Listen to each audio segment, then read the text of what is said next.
बैंकों के cyber fraud के मामले बढ़ते ही जा रहे हैं, लेकिन बैंक और पुलिस मूक दर्शक बनी नजर आ रही है। हमारे साथ पूजा है। पूजा ने OLX पर अपना गिटार बेचना चाहा। उन्होंने एक ग्राहक से बातचीत की, 1600 रुपए पर बातचीत हुई, लेकिन पूजा के साथ जो हुआ वो बेहद चौंकाने वाला है। 1600 रुपए मिलने की बजाय पूजा के अकाउंट से लगभग 71,500 से अधिक रुपए कट गए। ये घटना कैसी हुई, ये पूजा से समझते हैं। पूजा, क्या हुआ था? आपने OLX पर क्या बेचना चाहा, किससे बातचीत हुई और सामने वाले व्यक्ति ने आपसे क्या कहा? जी, मैंने OLX पे गिटार बेचने डाली थी। तो सामने से मुझे कॉल आया कि मैं लेना चाहता हूँ आपकी गिटार और सर्वेंट मेरा आ जाएगा आपके घर पे और मैं ऑनलाइन पैसा पेमेंट कर दूंगा। जी, तो फिर मैंने कॉल जैसे आया उनका वापस, तो उसने सामने से QR कोड्स भेजे मुझे।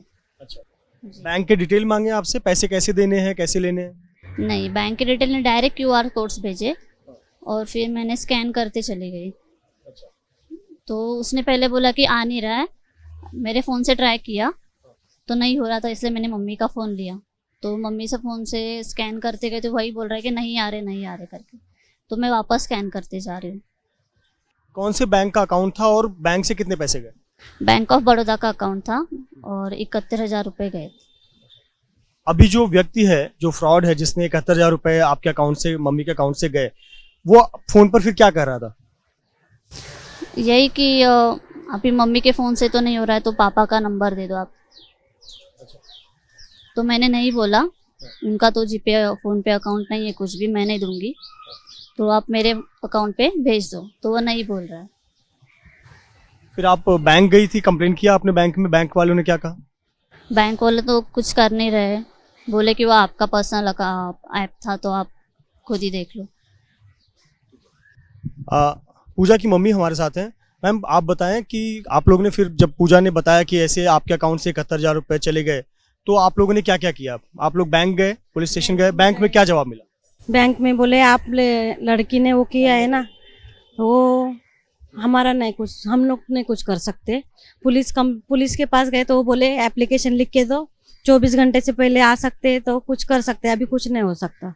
बैंक में आप गए थे, आपने बैंक ऑफ बड़ौदा, आपने वहां पे बताया कि अकाउंट का डिटेल या फ्रीज कर सकते हैं, रोक सकते हैं ट्रांजैक्शन, आप पैसा रोक सकते हैं क्योंकि ऑनलाइन हुआ है, तो कुछ बोला उस पर विकल्प? नहीं, कुछ नहीं बोला, कुछ बताया भी नहीं, क्या करने का क्या नहीं, कुछ नहीं बताया। कोई भी एक्शन नहीं लिया? नहीं। कोई आपसे डिटेल ली, कौन से अकाउंट में पैसा गया? आप पूछ रहे थे तो वो भी बता भी नहीं रहे थे बराबर। 8 बार मेरे लड़के ने वो बुक पे एंट्री कर रहे थे ना, वो नहीं रहा था। अंदर बाहर, इधर जा उधर जा, इतना 2 घंटा हम लोग बैंक में थे। और पुलिस स्टेशन फिर आप गए? पुलिस स्टेशन 2 बार गए। क्या हुआ, क्या जवाब मिला? कुछ नहीं, बोले देख लेंगे बाद में, एप्लीकेशन लिख के दो।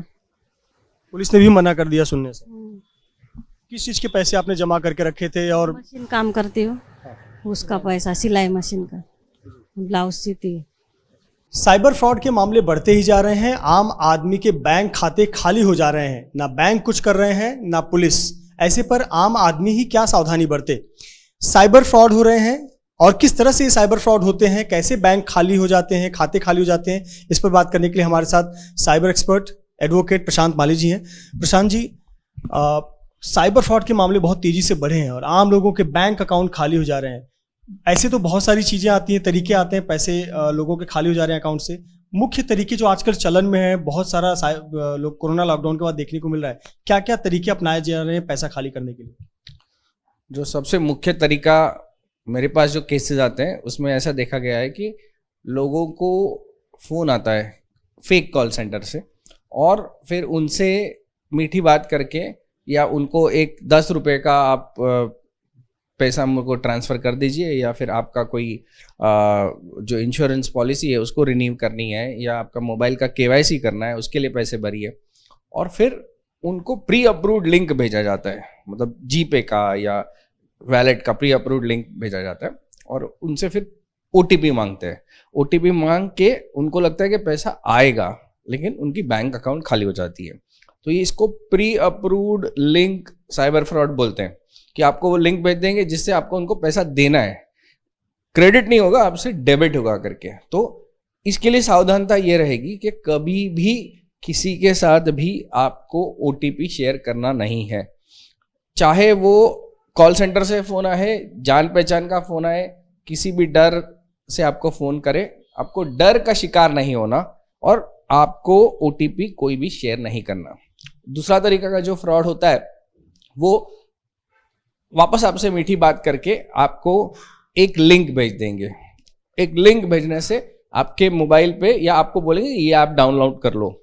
वो ऐप डाउनलोड करने से क्या हो जाता है कि वो जो कॉल सेंटर में बैठा हुआ फ्रॉडस्टर है उसको आपके मोबाइल का कंट्रोल मिल जाता है। एनी डिस्क जैसे सॉफ्टवेयर होते हैं, वो आपका मोबाइल का कंट्रोल मिल जाने से वो आपके मोबाइल पे आपका बैंकिंग सॉफ्टवेयर चलाएगा, उसमें आने वाले OTP को भी वहाँ बैठे बैठे देख लेगा और आपके बैंक के अकाउंट से पैसा निकाल देगा।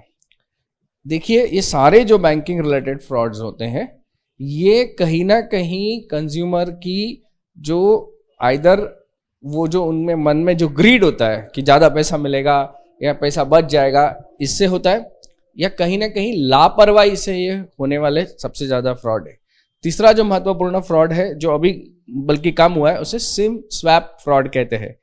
आपका सिम, आपका मोबाइल आपके हाथ में ही रहेगा, कोई फ्रॉडस्टर किसी गैलरी में जाके आपके नाम पे लेटर, झूठा फर्जी लेटर थमा के आपके नाम पे एक सिम इश्यू कर लेगा, आपका नंबर बंद हो जाएगा, उसका नंबर चालू हो जाएगा और फिर आपके बैंक अकाउंट में जाके ये पैसे सारी पूरी बैंक अकाउंट खाली कर देंगे। तो ऐसे different types of frauds India में हो रहे हैं। बकायदा ये फ्रॉड्स को अंजाम देने के लिए कॉल सेंटर्स बने हुए हैं। नोएडा, दिल्ली NCR रीजन में काफ़ी सारे कॉल सेंटर्स हैं जिसमें बच्चे बैठ के दिन भर यही काम करते रहते हैं। अब ऐसे पर काट दे जी। तो प्रशांत जी, ऐसे पर बैंकों की जिम्मेदारी क्या बनती है? क्योंकि बैंकों की जिम्मेदारी तो बनती है, उनके ग्राहक है, उनके पैसे की रक्षा करना बैंक की जिम्मेदारी बनती है। तो बैंक का यहाँ पे भूमिका क्या होना चाहिए? देखिए, RBI की क्लियर गाइडलाइंस हैं कि अगर आपके साथ फ्रॉड होता है और आप 36 घंटे में जाके बैंक के पास एक डिस्प्यूट फॉर्म भर देते हैं और उन्हें कहते हैं कि कैसे आपके साथ ये फ्रॉड हुआ, तो अगर आपका नेग्लिजेंस नहीं है, ग्रोस नेग्लिजेंस नहीं है आपका, तो बैंक को आपको पैसा जमा करके आपके अकाउंट में टेम्पररी क्रेडिट दे के उनको इंटरनल इन्वेस्टिगेशन करना है कि ये फ्रॉड कैसे घटा, क्या घटा। लेकिन कई बार ऐसे देखा जाता है कि बैंक, ये जो कस्टमर्स होती हैं जिनके साथ ये फ्रॉड हो जाता है, अनसस्पेक्टिंग कस्टमर्स होते हैं, कोई जानबूझ के गलतियां नहीं करता कस्टमर उनसे, बिकॉज वो बैंकिंग सिस्टम नहीं जान रहे होते हैं या टेक्नोलॉजी के दिक्कत होती होगी उनको, या सीनियर सिटीजन्स होते हैं, इनके साथ ये हादसा हो जाता है। हादसा होने के बाद में जो बैंक इनके साथ व्यवहार करती है वो पूरी तरह से दुर्भाग्यपूर्ण वर्ष होती है। इनको कोई मदद नहीं करती बैंक के अफसर जो होते हैं इनको कोई मोटिवेशन नहीं देते कि पैसा वापस मिलेगा, ना ही पुलिस इनको कोई मोटिवेशन देती है। मेरे पास तो ऐसे मेरे जो क्लाइंट्स आए वो बताएं कि पुलिस के पास हम जाते हैं तो पुलिस उनको अपना ज्यूरिसडिक्शन का ये बता देती है कि बस मैं तो 10 लाख के ऊपर का केस ले लूंगा, या फिर एक SMS निकाल के बता देगी कि देखो मुझे भी ऐसे SMS आते हैं, मेरे साथ भी ऐसा फ्रॉड हुआ, तो हम क्या करें अभी। तो इस ऐसा माहौल बना हुआ है।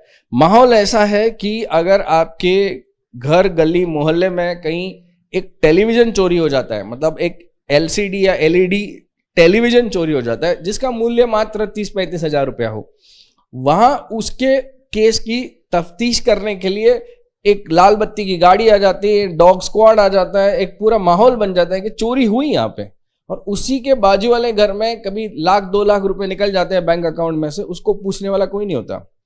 35 हजार के लिए पुराने जो क्राइम्स हैं उसके पीछे आज भी पुलिस दौड़ेगी चोरों को पकड़ने, और ये फ्रॉडस्टर्स को पकड़ने के लिए कुछ नहीं हो रहा। और महाराष्ट्र हमारा ऐसा प्रदेश है कि एक बकायदा fraud helpline ministry of home affairs ने बनाई है जो पूरे भारतवर्ष में चलना चाहिए। जैसे ही फ्रॉड हुआ आप इनको अगर फोन पे इतला करते हैं तो अगर आपका पैसा कहीं ट्रांसफर हुआ है तो इनमें रोकने की ताकत है।